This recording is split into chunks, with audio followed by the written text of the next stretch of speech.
একটা রিলেশনশিপের শুরুতে দেখবে মিনিটে মিনিটে কল, মিনিটে মিনিটে SMS, কেমন আছো, কোথায় আছো, কি করছো, খাবার খেয়েছো কিনা। আপনি যখন বলবেন না খাবার খাইনি, তখন সে বলবে দেরিতে খাবার খেলে শরীর অসুস্থ করবে। এমনই এত কেয়ারিং করবে ভাই, আপনার কাছে মনে হবে আপনার লাইফে এমন কেয়ারিং আর কেউ করেনি।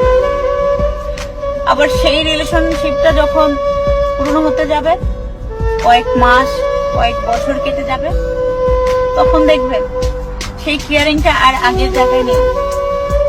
আপনি তাকে যখন ফোন বা SMS করবেন, বলবে পরে কথা বলছি, SMS এর রিপ্লাইটা আর সাথে সাথে আসতেছে না, বলবে ব্যস্ত ছিলাম, একটা কাজ ছিল, অনেক বিজি ছিলাম। আপনার কাছে তার ব্যস্ততার মুহূর্তটাই তুলে ধরবে, আগের মতো সেই কেয়ারিং এর জায়গাটা আর থাকবে না আপনার কাছে।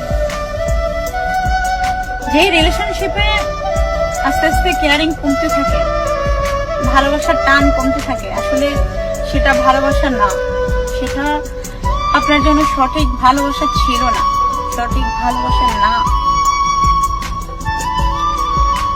ভালোবাসা হওয়া উচিত এমন, যার সাথে আপনার পুরো লাইফ কেটে গেল, তার প্রতি আপনার কেয়ারিং, টান, ভালোবাসার আবেগ, ভালোবাসা কোনোটাই কমতি থাকবে না। সেটাই হচ্ছে উপযুক্ত ভালোবাসা, সঠিক ভালোবাসা। আজকের দিনের ভালোবাসা টিভি সিরিয়ালের মতো, মিনিটে মিনিটে চেঞ্জ হয়।